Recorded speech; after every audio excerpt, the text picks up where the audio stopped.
जय श्री श्याम मित्रों, मैं सोनिया भाटिया आज आपका फिर से स्वागत करती हूँ अपने इस YouTube चैनल आस्था और ज्योतिष ज्ञान में। मित्रों, आज हम जानेंगे कि सावन माह को क्यों इतना महत्व दिया जाता है और किन बातों का ध्यान रखकर हम भगवान भोलेनाथ की विशेष कृपा प्राप्त कर सकते हैं। सावन माह का महत्व। सावन के महीने से 5 पौराणिक तथ्य जुड़े हुए हैं जो सावन के माह को खास बनाते हैं। पहला तथ्य, मार्कंडू ऋषि के पुत्र मार्कंडे ने लंबी आयु के लिए सावन के माह में घोर तपस्या कर शिव की कृपा प्राप्त की थी। दूसरा तथ्य, माना जाता है कि प्रत्येक वर्ष सावन माह में भगवान शिव भूलोक पर अपने ससुराल आते हैं। भूलोक वासियों के लिए शिव की कृपा पाने का यह उत्तम समय होता है। तीसरा तथ्य यह है कि समुद्र मंथन से जो हलाहल विष निकला था उसे भगवान शंकर ने अपने कंठ में समाहित कर सृष्टि की रक्षा की थी। इसी से उनका नाम नीलकंठ महादेव पड़ा था। विष के प्रभाव को कम करने के लिए सभी देवी देवताओं ने उन्हें जल अर्पित किया था।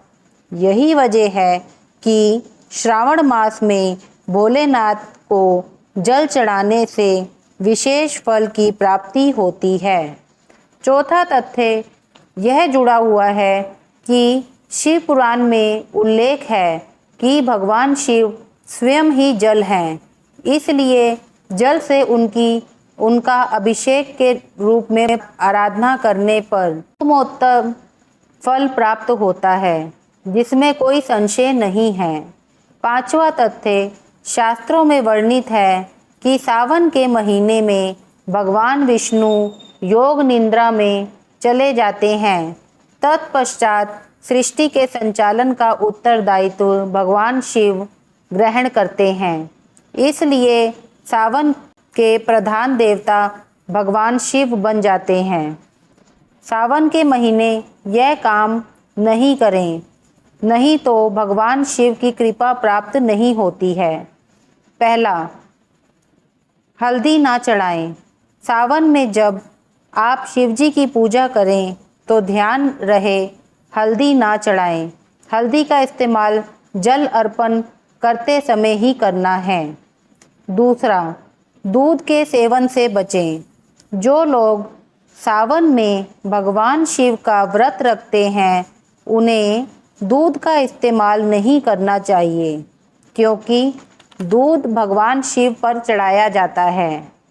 बैंगन का प्रयोग नहीं करना चाहिए।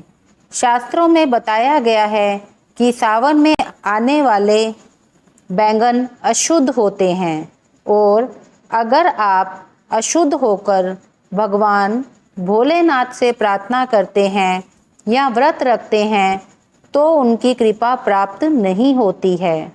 बुरे विचारों से दूर रहें। सावन के माह में कभी भी गलत या बुरे विचार मन में नहीं लाने चाहिए और धर्म से जुड़ी किताबों का अध्ययन करना चाहिए। घर में साफ सफाई रखें। घर में विशेष ध्यान रखना चाहिए कि घर में साफ सफाई रहे। जिन घरों में साफ सफाई रहती है उन घरों में भगवान का वास होता है। साथ ही इस महीने में मांस व शराब का सेवन नहीं करना चाहिए। 14 जुलाई से सावन का महीना शुरू हो रहा है।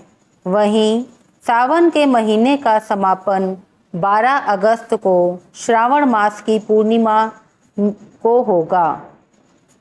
वहीं सावन का पहला सोमवार 18 जुलाई को पड़ेगा। इसके अलावा सावन का अंतिम सोमवार 8 अगस्त को पड़ेगा। साल 2022 में सावन के कुल 4 सोमवार पड़ेंगे। शिवजी को नैवेद्य चढ़ाएं। सावन के सोमवार के दिन भोलेनाथ को तरह तरह के नैवेद्य अर्पित करने चाहिए। आप उन्हें शक्कर, सफ़ेद मिठाई, शहद, दही, घी, गन्ने का रस आदि अर्पित कर सकते हैं।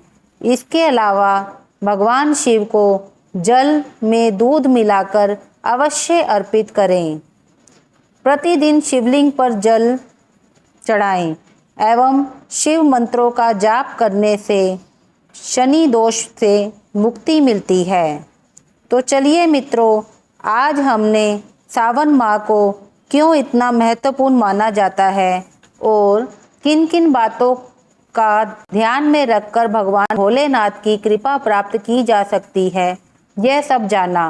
तो चलिए मित्रों, मैं सोनिया भाटिया अब आपसे विदा लेती हूँ। अगर ये मेरा वीडियो आपको पसंद आया है तो इसे लाइक कीजिए और ज़्यादा से ज़्यादा शेयर कीजिए और मेरे इस YouTube चैनल आस्था और ज्योतिष ज्ञान को सब्सक्राइब कीजिए ताकि मेरे नए नोटिफिकेशन आपको मिल पाएँ। धन्यवाद मित्रों।